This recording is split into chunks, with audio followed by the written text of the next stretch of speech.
was the last cottage available at wala na kaming choice, Newbert. We had to take it. Malayo sa beach ang naturang cottage. Doon pa lang, alam kong lugi na kami.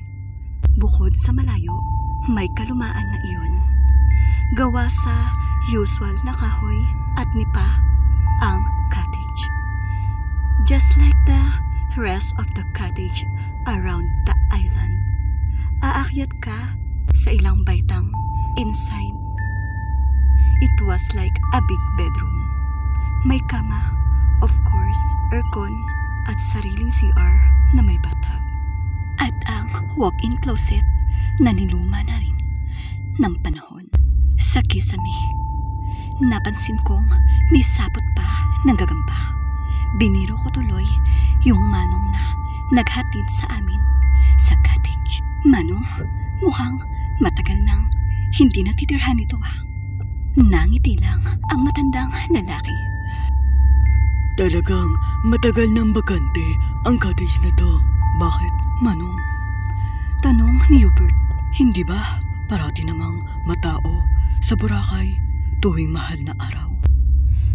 Gusto ninyong malaman ang dahilan. Ang totoong dahilan. Hamon ni Manong. Being a writer, I automatically become curious. Muma? Totoo. Tumango si Manong kaagad. Na niniwala kayo sa multo? Tumingin ako kay Hubert for his reaction. May 7 months na din kaming mag-on. Gaya ko, writer din siya sa TV. Na may mga kaibigan ako na nagsasabing bakla si Hubert. Ang panliligaw daw ni Hubert sa akin ay isang malaking cover-up para pagtakpan nito ang tunay niyang kasarian. Even 7 months time na mag-on kami, ni minsan wala pang nangyari sa amin. Aside from occasional hugs and kisses, ang pagpunta namin sa Boracay ang magiging gauge ko kung bading nga ba si Hubert. Balak ko siyang akitin. Aasahan kong may mangyayari sa amin tungkol sa pagmumulto sa cottage na napili namin. Inobserbahan ko lang si Hubert kung matatahol kaya siya. Marami na ang nag-occupy dito na umalis din agad.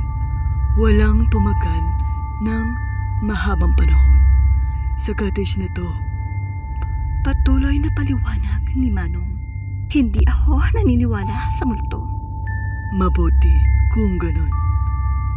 Ang pabirong sabi ni Manong. Kapag nagpakita na sa inyo ang multo, masasabi nyo na rin totoo pala ito. Bakit? Ikaw ba, Manong? Naniniwala ka? Ang tanong ko sa kanya. Ngumiti lang siya sa amin. Baka kailangan na ako sa front desk. Ang sabi niya, masipag na caretaker ng mga cottage si Manong. Sinimplihan ko si Hubert na abutan na magandang tip ang matanda. Tinanggap naman iyon ni Manong. Do you really think that this cottage is haunted by ghosts? Wait till night falls. Panakot ni Hubert. Kung sa bagay, I am not planning to sleep tonight. Bakit? Magsusulat ka na naman. Do you still have a deadline? No, I'm thinking of another activity, much more exciting. I hope nakuha ni Eric ang gusto kong ipahiwatig, but then, he was dead ma. Mukha nga yatang badiday ang aking jowa. Pagkatapos naming maayos ang gamit, nag-decide kami na maglakad sa tabi ng beach. Nang hindi na kami nakatiis sa panukso ng karagatan, nag-decide na kami na maligo. He was sexy. In fact, Hubert was indeed a handsome man. Many girls could easily fall for his charming good looks and well-built body. Ang pinuntahan namin ang mga shops at Tiangge. I bought a couple of malong and some native hats and seashell jewelry. Si Hubert naman ay bumili ng mga keychain na gawa sa kahoy at hugis isda. Ipapamigay daw niya sa mga friend namin pagbalik ng bahay. Almost 9 na ng gabi nang bumalik kami. Nakasalubong namin si Manong. Hi Manong, magiliw kong bati sa kanya. Oh, kamusta ang pasyal nyo? Nag-enjoy ba kayo? Tanong ni Manong. Oo naman, Manong. Tugon ni Hubert. Ganda dito sa Boracay. Buhay na buhay kahit gabi na. Ganto talaga dito. Pero sa bandang lugar natin, hindi naabot ang ingay nila. Tahimik dito. Hindi ba? Nakalimutan naming iwan na bukas ang ilaw bago kami umalis kanina. Napansin ko ang dilim-dilim doon.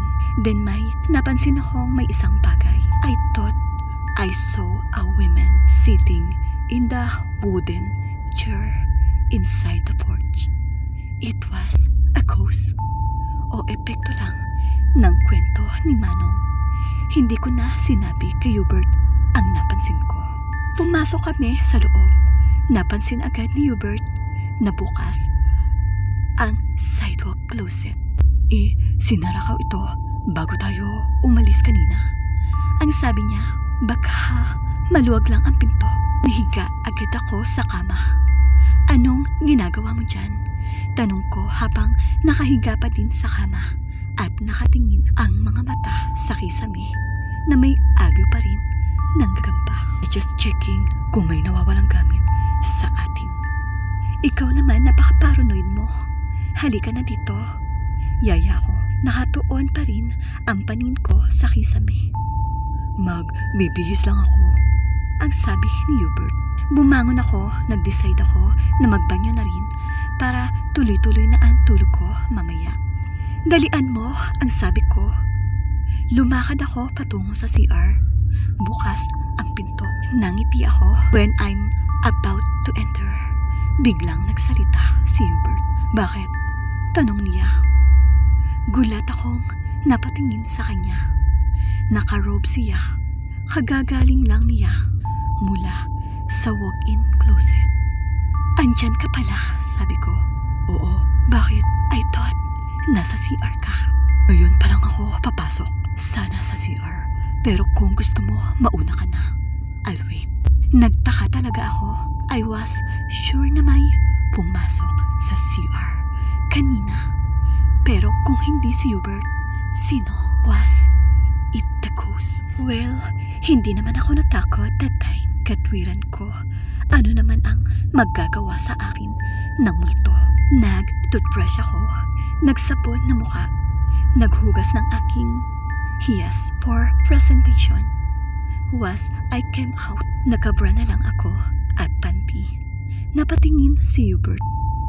Mukha namang nabighani sa akin ang lover boy. But I need to go CR first. Ang sabi niya sa akin na nakangisi. Tumayo ako mula sa kama. And I closed the door without looking inside. Isinara kong mabuti ang pinto. Nilock ko from inside. Wala nang makapagbubukas niyon basta-basta.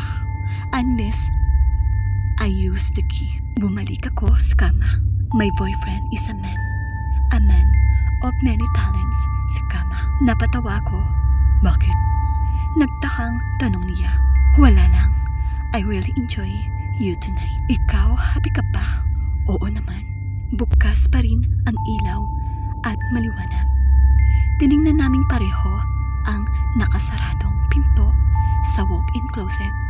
Parang may kumukutkot sa loob ng walk-in closet. Doon nanggagaling ang ingay. Ayaw pa rin tumigil. Napatingin ako kay Hubert. Ano yun?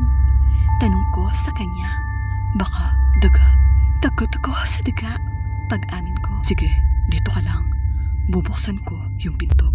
Kinuha ni Hubert yung susi sa drawer. Binuksan niya ang nilakong walk-in closet door. Pagbukas ni Hubert, nawala ang ingay. Kinaumagahan. Kamusta ang tulog ninyo kagabi? Bati ka agad sa amin. Sa bungad pa lang ng opisina. Okay naman, Manong. Except, may narinig kaming ingay kagabi. Ingay? Oo, Manong. Parang may kumukutkot. Sa maniwala kayo't sa hindi pinagmumultuhan kayo ni Clara. Clara? Sinong Clara? Yung Pinay na unang nangupahan sa cottage. Noong kagagawa pa lamang ng resort na to, natagpuan siyang patay sa loob ng walk-in closet. Puro taga ang kanyang dibdib. Kaya hanggang ngayon, hindi matahimik ang kanyang kaluluwa. Hindi nabigyang katarungan ang pagkamatay ni Clara. Bakit naman siya pinatay ng boyfriend niya? Nakadrugs pa yung boyfriend niya. Walang nakakaalam ng eksaktong dahilan. Nahuli yata si Elsa na nakikipag-usap sa isang Australiano. Magstay pa ba kayo hanggang mamayang gabi? Oo naman.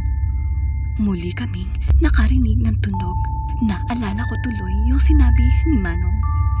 Sa loob ng closet, may naaninag akong figure. My God!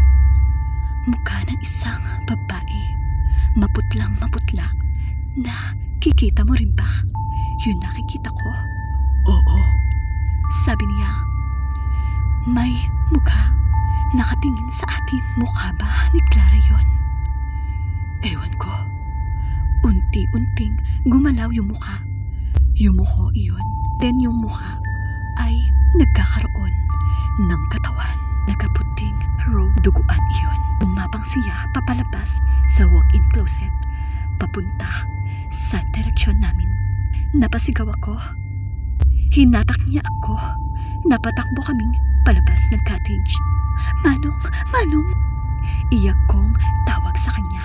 Pero nakangiti lang siya. Pagkatapos, bigla siyang naglaho. Hindi na kami nakabalik. Kinausap namin ang kaserang si Lynette. Wala raw silang katiwalang matandang lalaki. Pero nakausap namin. Pero may alam akong kwento na ang dating katiwala sa resort na to ay pinatay sa beach. Lahat ng tao dito kilala siya bilang Manong. And the story went on and on. Pero hindi na kami nakinig. Sapat na ang naranasan namin. Our vacation ended that day. Bumalik na kami sa Manila. After 2 months, nagbunga ang aming pag-honeymoon. He married me. No, hindi ko siya pinangalan ng Clara. Hindi ko makakalimutan ang karanasan namin sa haunted cottage ng Boracay. Probably tell my daughter when she grow up. Nabuo siya sa sinapupunan ko habang minumulto